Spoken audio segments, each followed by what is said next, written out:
सृष्टि बचपन से ही दिखने में सुंदर नहीं थी, लेकिन अमीर बाप की बेटी सृष्टि पर उसकी माँ जान छिड़कती। मेरी बेटी कितनी प्यारी है, भगवान सबको सृष्टि जैसी बेटी दे। सृष्टि धीरे धीरे बड़ी होती है। एक दिन सृष्टि की सहेली कहती है, तू दिखने में कितनी अजीब सी है, लेकिन मैं जानती हूँ हम सब में सबसे अच्छी शादी तो तेरी ही होगी। तेरे पापा अमीर जो हैं। और बता नहीं सकते यार, दहेज तो हर कोई देता है, ये क्या ज्यादा ले जाएगी अपने पति के लिए? अरे बड़े शहर में कोठी है इसके पापा की। अरे पापा की है ना, कौन सी इसकी है? इसकी होती तब तो कोई भी लड़का इससे शादी कर लेता। अरे पापा की मतलब पापा की है तो मेरी ही है ना? किसने कहा? अब तेरी तो तब होगी ना जब तेरा भाई ना हो। वैसे भी शादी के बाद सारी प्रॉपर्टी भाई के नाम होती है। सृष्टि समझ जाती है कि उसे किसी भी हालत में माँ बाप की सारी प्रॉपर्टी को अपने नाम करना है, लेकिन कैसे? एक दिन सृष्टि का भाई शीनू कहता है, बहन क्या कर रही है? तुझसे एक बात करनी है। अरे हाँ हाँ करना, मैं तो तेरी बहन हूँ। बहन मेरी लाइफ में ना एक लड़की है, बहुत अच्छी है। मैं सोच रहा हूँ माँ और पापा से बात करूँ शादी के लिए। सृष्टि को समझ में आ जाता है कि भाई की शादी होते ही भाभी उसे एक दिन भी घर में बर्दाश्त नहीं करेगी। क्या बात है भाई, बताना कौन है वो? यार वो बहुत अच्छी लड़की है, पढ़ी लिखी है, मेरे साथ जॉब भी करती है। बस एक प्रॉब्लम है। प्रॉब्लम? क्या प्रॉब्लम है भाई? यार वो शादीशुदा है, लेकिन उसके पति ने उसे सिर्फ इसलिए छोड़ दिया क्योंकि उसके माँ बाप दहेज नहीं दे पाए। सृष्टि ये सुनकर न जाने क्यों खुश हो जाती है। अरे भाई तो क्या हुआ, लड़की तुझे तो पसंद है ना? शीनू को लगता है कि बहन उसे समझ रही है। वो इस बात से अनजान होता है कि उसकी बहन की मंशा पूरा घर हड़पने की है।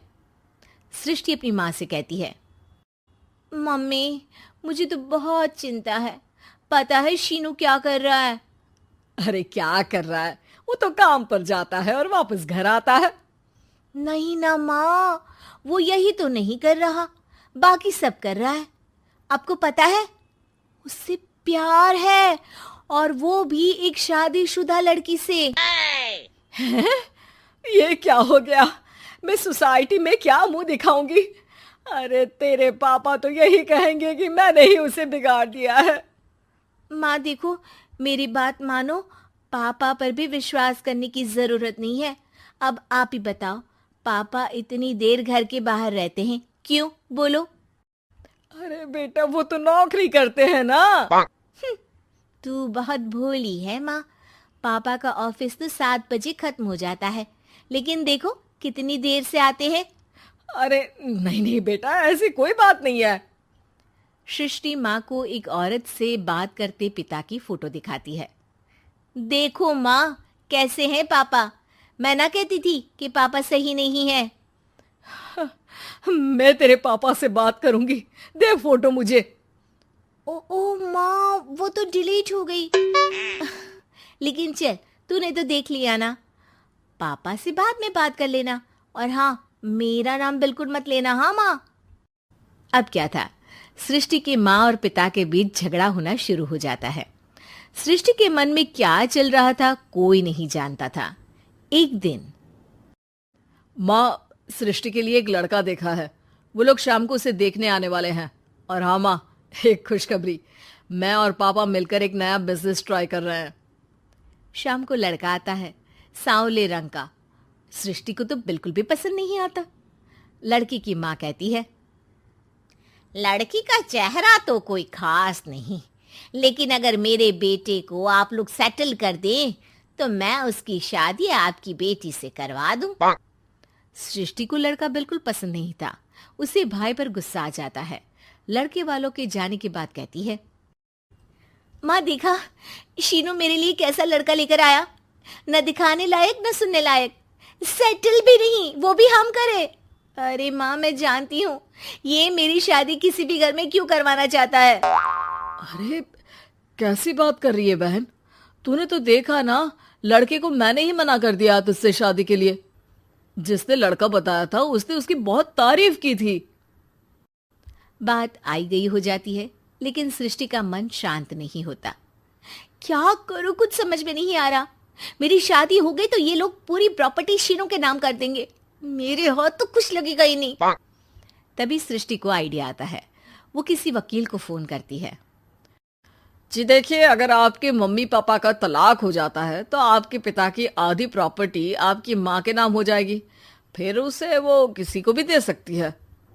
सृष्टि अब माँ को बेटे के खिलाफ भरती है। माँ, शीनू पर नजर रखा करो। वो जिस लड़की के प्यार में है ना, वो शादीशुदा है। यहाँ आएगी, सारा पैसा, रुपया, जमीन, जायदाद सब हड़प लेगी। पापा का भी हाल तुमसे छुपा नहीं है। ऐसा ना हो कि मैं और आप एक दिन सड़क पर भीख मांगे। हे भगवान, मैं तो जीते जी मर जाऊंगी अगर ऐसा हो गया तो। ऐसा हो गया नहीं माँ, ऐसा ही होगा। अभी समय है, आगे का सोच लो। मैं तो कहती हूँ पापा से आधी प्रॉपर्टी लेकर अलग हो जाओ।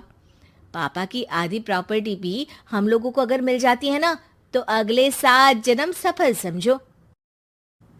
बेचारी माँ बेटी के कहने पर पति से तलाक लेकर अलग हो जाती है।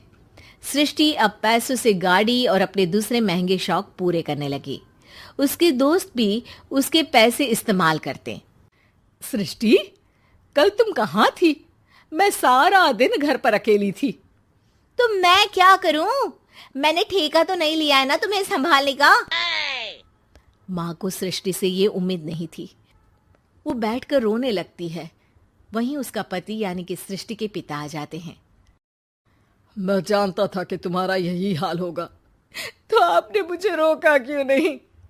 मैं रोकता तो तुम रुकती क्या?